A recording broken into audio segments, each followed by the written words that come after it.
Assalamualaikum warahmatullahi wabarakatuh. Selamat malam pemirsa. Anda menyaksikan One on One kali ini bersama dengan saya Maria Segaf. Kita tahu betul di tengah banyaknya sorotan tajam terhadap dunia peradilan, di mana kepercayaan publik saat ini juga diuji terhadap marwah peradilan di Indonesia. Kita tahu betul Presiden Prabowo juga menaruh harap dan juga perhatian yang cukup besar terkait dengan hukum dan juga sistem peradilan di tanah air. Tapi kita tahu betul bahwa banyak sekali kasus-kasus korupsi yang justru juga melibatkan begitu ya penegak hukum itu sendiri. Di tengah juga isu dari pemerintah yang akan menaikkan gaji hakim. Luar biasa, 280%. Satu sisi ada yang setuju, satu sisi pun juga ada yang tidak, tapi ada juga yang bilang bahwa ini merupakan langkah untuk menjaga marwah peradilan. Betulkah demikian? Kita pun juga akan melihat sesuai dengan judul kita pada malam hari ini. Kita tahu betul tugas berat seorang hakim. Seperti apakah? Kami akan langsung mengajak Anda berbincang bersama dengan Profesor Binsar M. Gultom, Hakim Tinggi Jakarta. Selamat malam, Prof. Selamat malam. Terima kasih saya ucapkan kepada Anda dan juga apresiasi dan juga penghargaan yang tinggi untuk Anda telah berkenan hadir bersama dengan kami di tengah sorotan tajam terhadap sistem peradilan saat ini. Terima kasih banyak, Prof. Binsar. Sesuai dengan judul kita pada malam hari ini, Prof, tugas berat seorang hakim. Izinkanlah saya bertanya dengan pertanyaan awal, seberat apa sebenarnya tugas seorang hakim yang kemudian kita tahu betul disebut sebagai wakil Tuhan? Nggak main-main ini, Prof. Terima kasih. Jadi menurut pengalaman saya sebagai hakim yang sudah senior ya, tugas berat seorang hakim sebelum saya memasuki kepada norma hukumnya, pertama memang karena di tangan sang pengadil lah nasib para pencari keadilan itu sendiri. Mau berapapun hukumannya dijatuhkan. Tentu terlalu banyak berbagai godaan untuk bisa memutuskan sesuatu perkara itu. Akan tetapi kalau hakim yang profesional yang memiliki panggilan jiwa, dan itu memang jarang.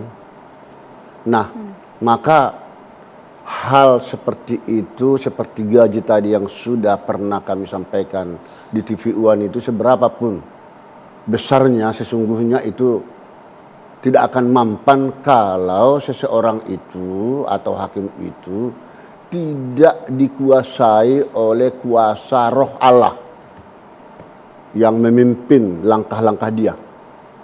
Nah, jadi tugas berat seorang hakim itu sebenarnya itu termasuk satu, tertantang dia dengan godaan dari berbagai pihak manapun. Banyak itu godaan? Banyak sekali. Anda pun juga merasakan, Prof?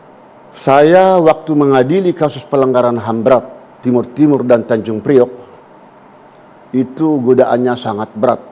Yang tidak perlu saya harus secara rinci menyampaikannya, termasuk waktu menangani kasus kopi maut bersianida itu.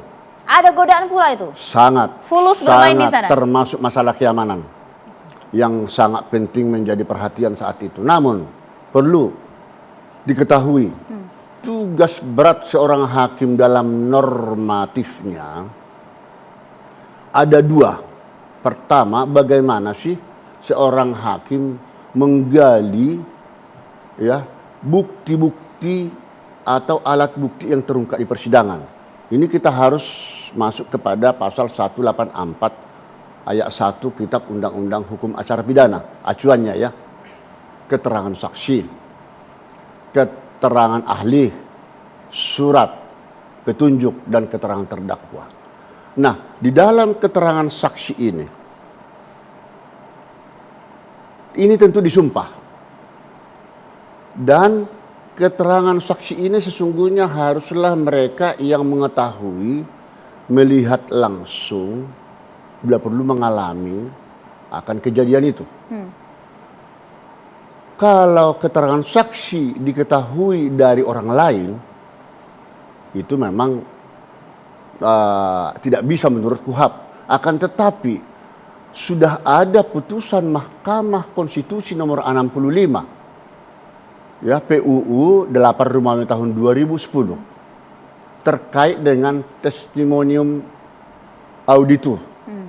Bisa kita mendapatkan keterangan dari orang lain asalkan keterangan itu relevan dengan peristiwa kejadian. Nah, kemudian keterangan saksi ini juga pun harus betul-betul dapat dipertanggungjawabkan tentu ya di depan persidangan.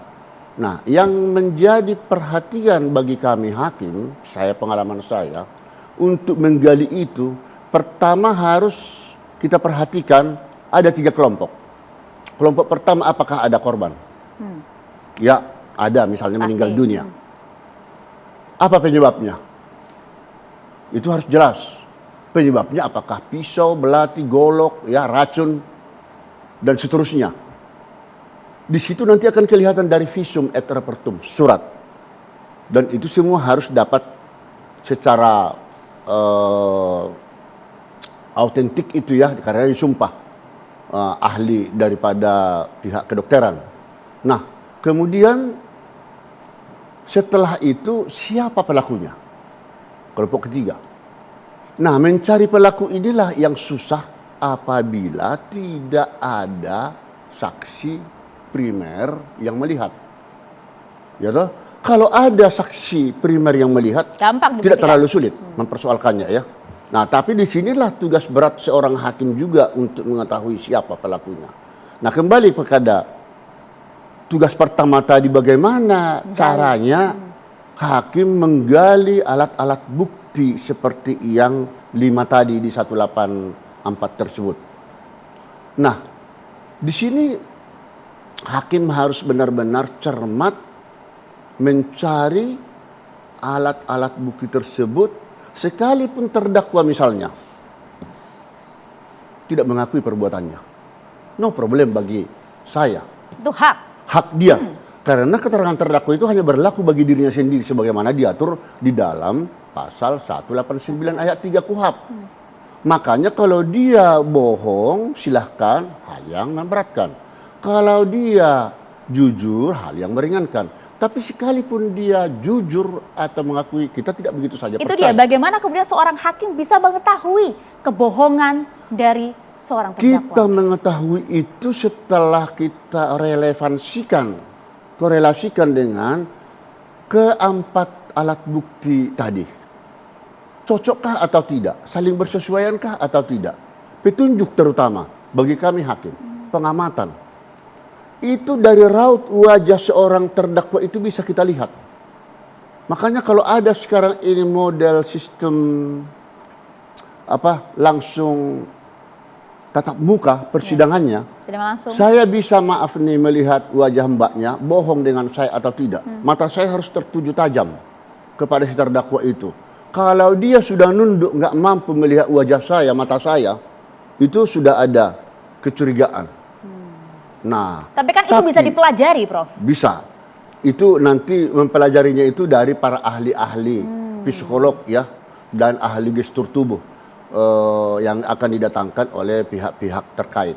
Tetapi yang pertanyaan mbaknya tadi, bagaimana kita mengetahui dia Berbohong atau tidak? Atau tidak? Ini cukup kita mengkorelasikan dengan keempat alat bukti tadi. Kalau tidak relevan, sementara ini yang 4 ini sudah menyatakan harus dia pelakunya. Ini ada istilah anjing menggonggong, kafilah tetap berlalu. Wow. Kita tetap harus hukum. Ya. Tetapi apabila memang relevan dengan apa yang diakui itu, dengan keempat alat bukti itu, ya sudah. Berarti kita harus membebaskan dia dong. Tidak salah hakim membebaskan atau free sprack terhadap si terdakwa.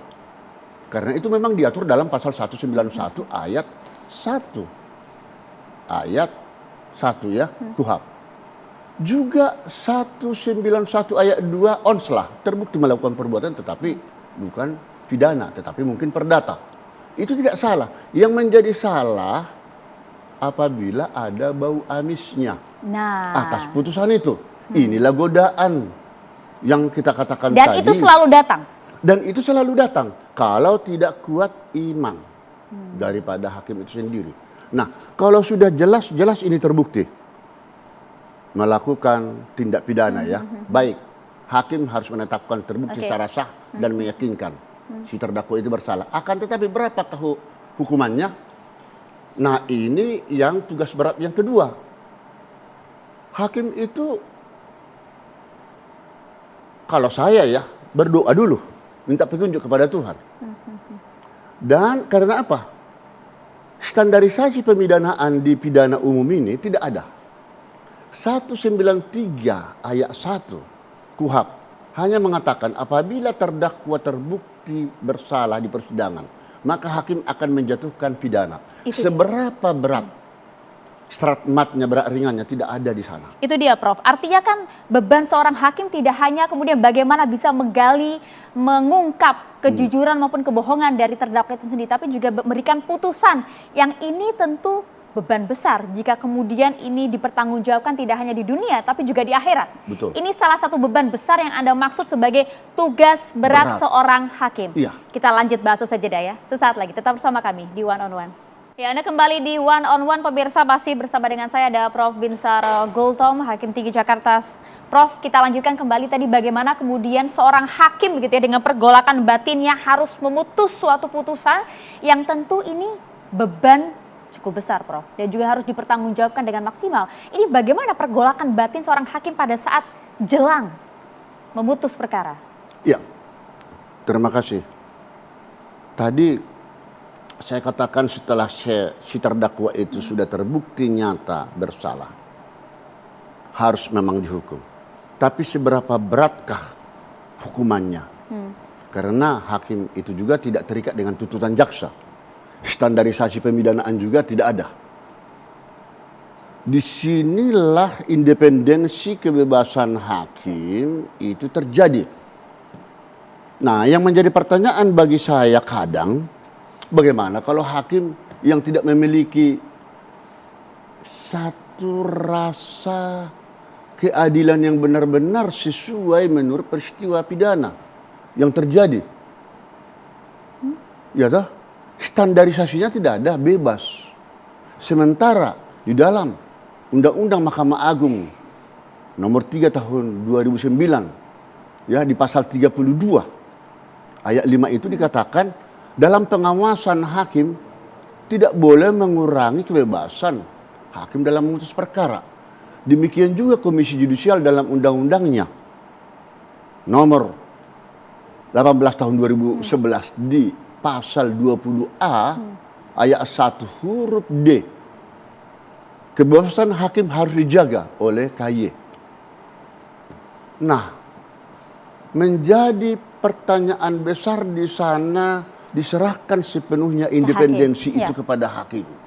Mau berapa putusannya, itu terserah. Kalau misalnya ada yang keberatan atas putusan itu, dengan catatan tidak ada bau amisnya ya, ada asas hukum res judicata pro habitate habitur. Putusan hakim itu tetap dianggap benar terkecuali dibatalkan atau dianulir oleh putusan hakim yang lebih tinggi. Silahkan banding. Tapi memutuskannya itu bagaimana, Prof? Ya, memutuskan itu bagaimana? Nah, saya pengalaman harus saya seolah-olah seperti terdakwa dulu sebelum memutuskan. Ini kan pada saat itu dia melakukan satu kejahatan itu karena dipengaruhi oleh kuasa gelap, kuasa iblis. Kalau dia dikuasai oleh roh Tuhan, tidak bakalan mau dia melakukan kejahatan itu, pasti takut. Artinya melihat dari kacamata terdakwa juga manusia biasa. Manusia, sama dengan hakim itu juga manusia, tidak ada yang malaikat. Suatu saat hakim itu juga bisa jatuh. Kalau tidak kuat imannya, apalagi si terdakwa. Kurang berpendidikan katakan, atau karena disuruh orang. Ini lain lagi persoalannya kan, tapi katakanlah ini atas inisiatif dia sendiri. Nah, karena ini datangnya insidentil pada saat itu, suatu saat dia kan pasti akan berubah. Makanya sepertinya kalau saya ditanya seberapa berat hukumannya, hati-hati menjatuhkan hukuman ini sampai pidana mati. Jangan sampai ada putusan hakim balas dendam. Meskipun nyawa menghilang misalnya, kita tidak tahu keluarga seperti apa traumanya. Meskipun dilihat dari usianya, kemungkinannya untuk bertobat berubah masih bisa. Di dalam Kitab Undang-Undang Hukum Pidana aja sekarang, ya, Undang-Undang Nomor 1 Tahun 2023, pidana mati itu jadi pidana bersyarat. Pidana mati tidak perlu dilaksanakan kalau masa percobaan di bawah 10 tahun. Kalau dia mempunyai kelakuan baik. Kalau dia mempunyai kelakuan baik. Ya, dan diharapkan tidak akan mengulangi lagi walaupun itu tidak menjadi jaminan. Itu dia putusan seorang hakim bahkan bisa menghilangkan nyawa juga. Ya. Jadi setidaknya kalau memang cukup berat ya 20 tahun lah. Kalau seumur hidup tidak akan pernah lagi dia berubah. Tidak akan pernah lagi selamanya di sana dia. Kalau mati sudah. Nyatanya sekarang gerasi ditolak presiden. Di dalam undang-undang KUHP yang baru 10 tahun pula ditunggu eksekusinya. Kalau belum dilaksanakan berubah lagi menjadi seumur hidup. Nah, ini memang menjadi dilematis kalau dikaitkan dengan KUHP. Hukum acara pidana ini adalah senjata buat hakim untuk menjatuhkan pidana. Nah, aturannya ada, tapi kan itu tergantung subjektivitas dan juga objektivitas hakim melihat kan? Betul, sulit. Itu subjektivitas daripada hakim itu sendiri. Tidak bisa lagi. Kecuali nanti orang tidak puas, ya silakan upaya hukum dan seterusnya. Setelah sudah ingkrah, mempunyai kekuatan hukum tetap, baru bisa dieksekusi. Jadi kalau dikatakan seharusnya perkara ini nomor berapa tahun, tidak bisa saya mengatakan itu harus seperti itu. Terserah. Putusan mau 2 tahun, mau 3 tahun, mau 4 tahun, makanya ada upaya hukum banding. Kalau jaksa, kalau di bawah 2/3 dari tuntutannya, wajib upaya hukum. Tapi kalau di pengadilan, hakim tidak ada itu. Itu mengapa kemudian tugas seorang hakim begitu berat? Berat untuk membuahkan stigma berat ringannya. Dibandingkan dengan penegak hukum lainnya? Iya. Paling berat? Betul, termasuk partai-partai lainnya.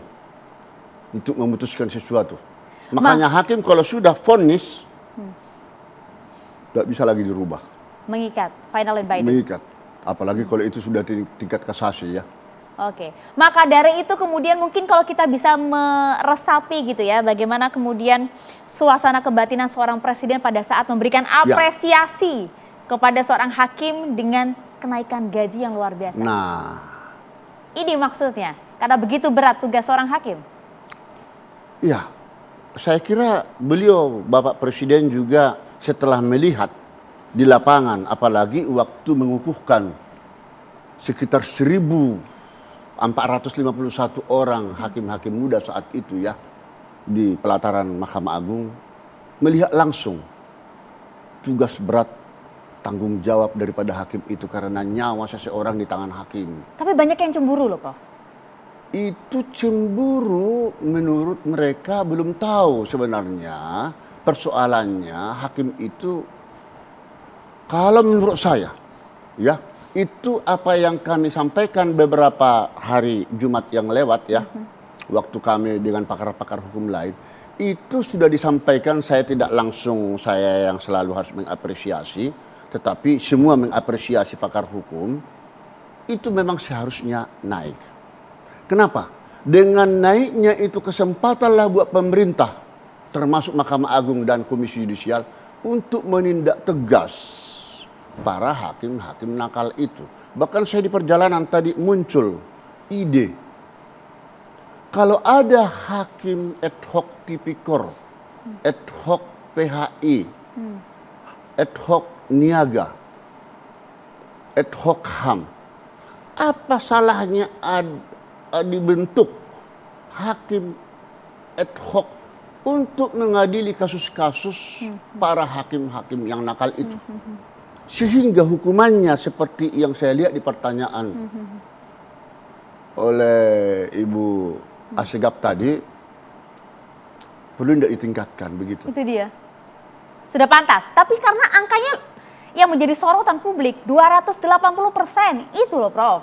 Itu kan dari tunjangan. Rakyat bilang tidak pokok. sensitif terhadap kondisi sosial rakyat. Saya kalau itu tidak bisa saya intervensi ya, mungkin Presiden melihat kondisi keuangan. Memang beliau mengatakan kita kaya.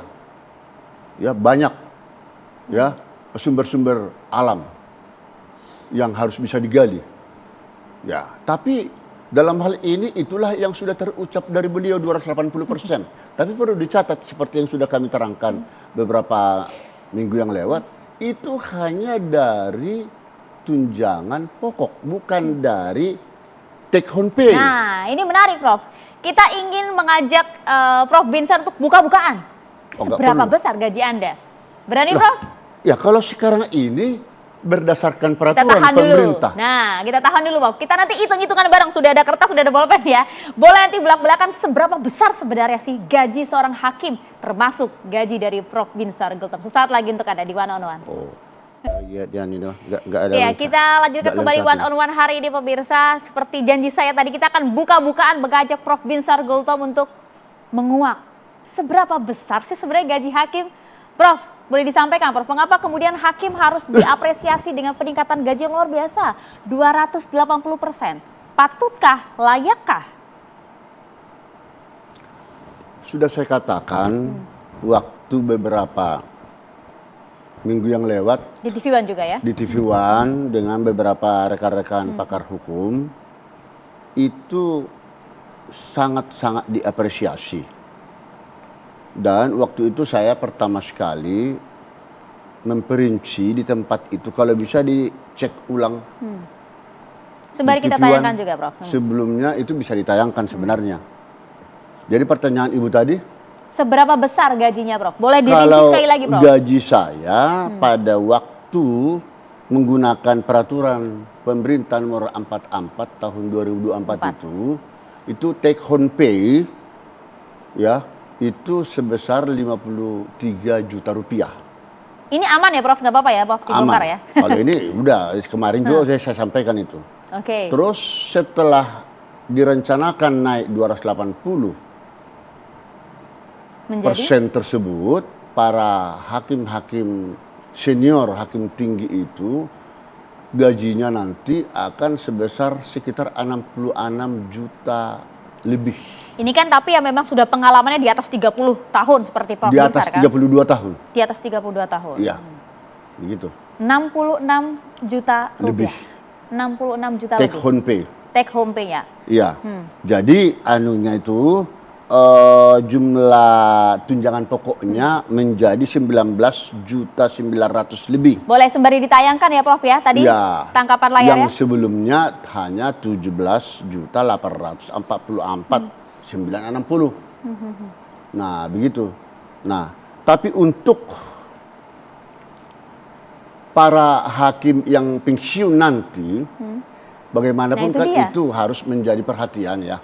Apakah menggunakan aturan yang lama? Apakah 44 menggunakan tahun 2004, ya, 24 atau menggunakan 2025 kan itu. Nah, Dalam hal ini PP yang belum dikeluarkan. Nah, kalau saya waktu itu mengatakan diharapkan sih pada saat pelantikan Presiden Prabowo kapan itu berlaku, nanti kenaikan gaji 280 tersebut sehingga 19 juta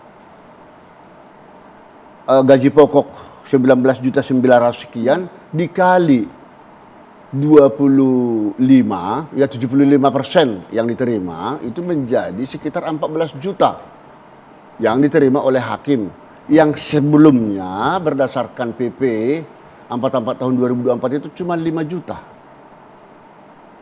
Cukup. Agaknya memprihatinkan. itu memprihatinkan Prof? Sangat Karena begini, memprihatinkan. kalau saya bisa mewakili suasana kebatinan rakyat gitu ya Prof ya, banyak juga yang berkomentar. Hakim nampaknya gajinya sudah tinggi, puluhan juta rupiah, kurang apa lagi katanya Prof. Iya. Apakah kemudian ini kesejahteraan seorang hakim ini berkaitan pula dengan bagaimana putusan hakim pada saat memutus perkara? Oh, sesungguhnya itu tidak berkaitan dengan putusan perkara. Itu harus dilepaskan.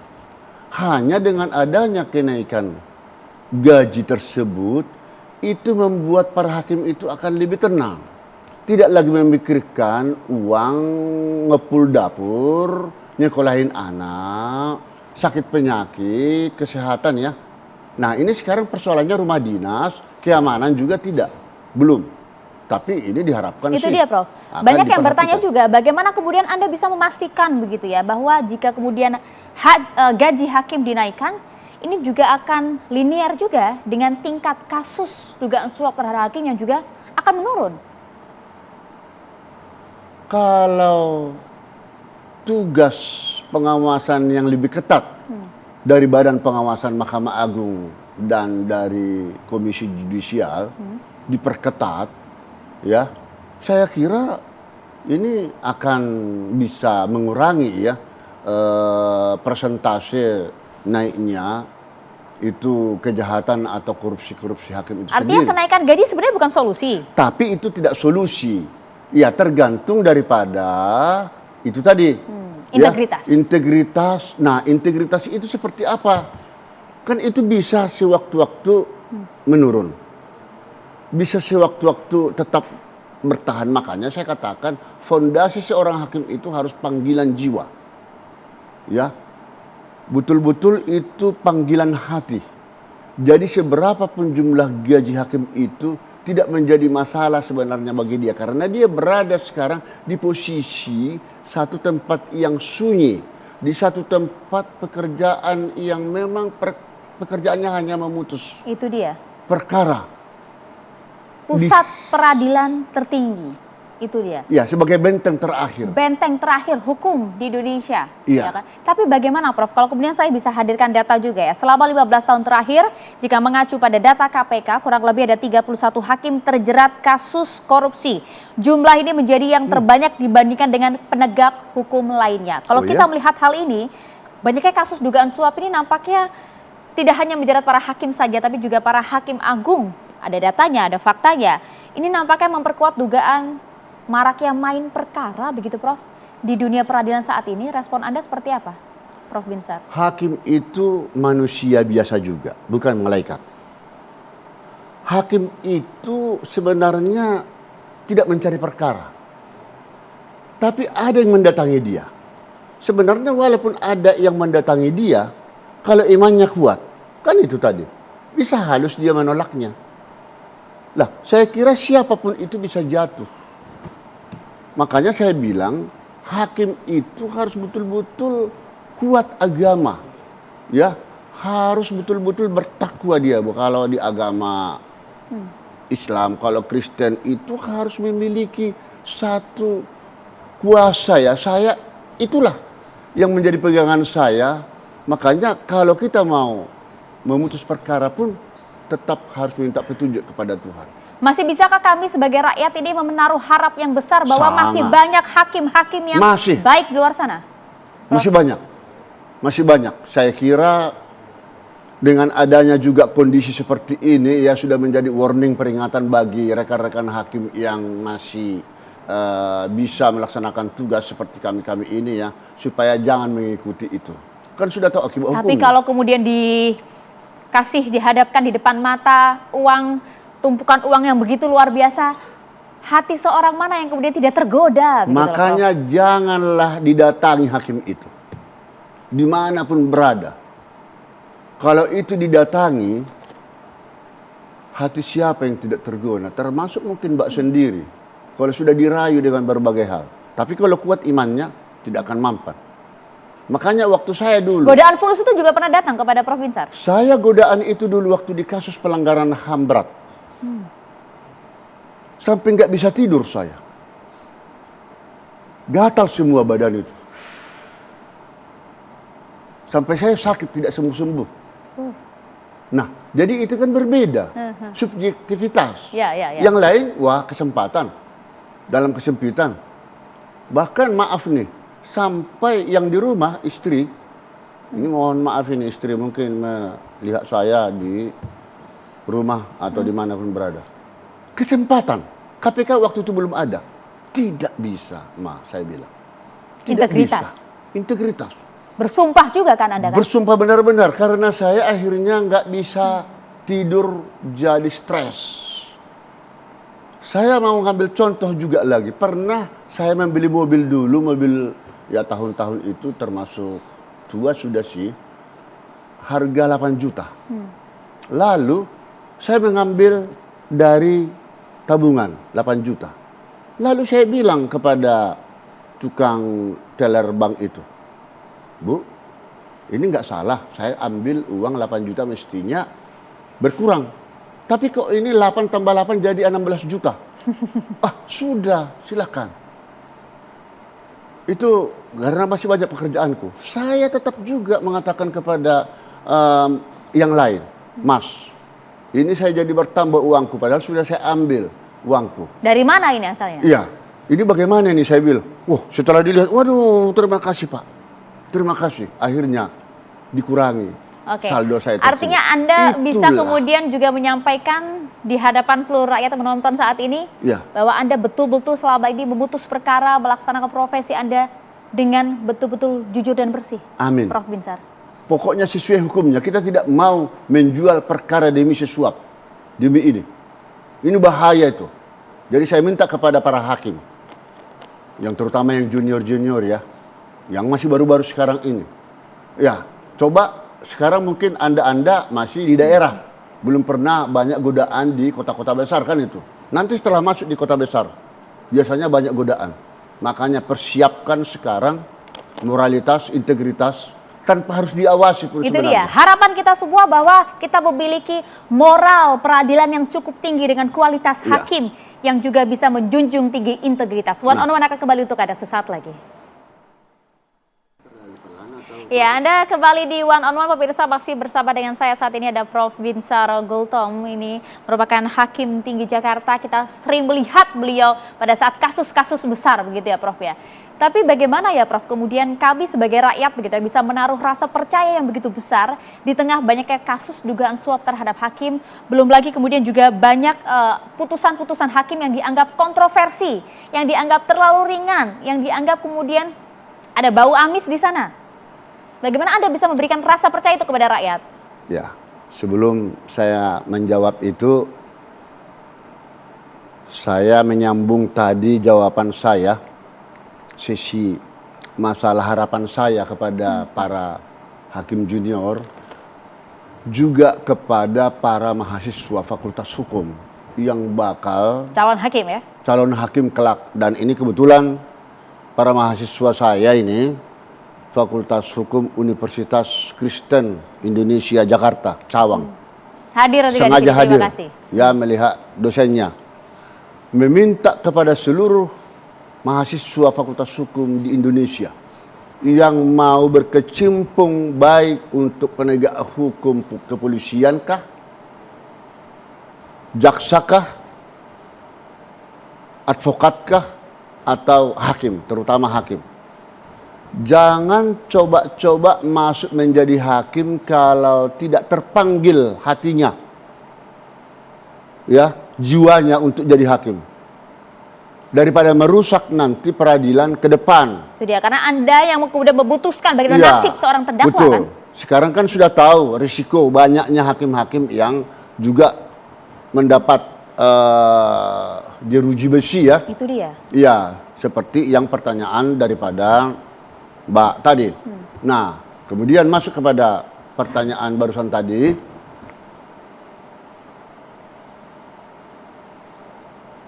Hakim itu juga, kan saya bilang tadi, manusia biasa.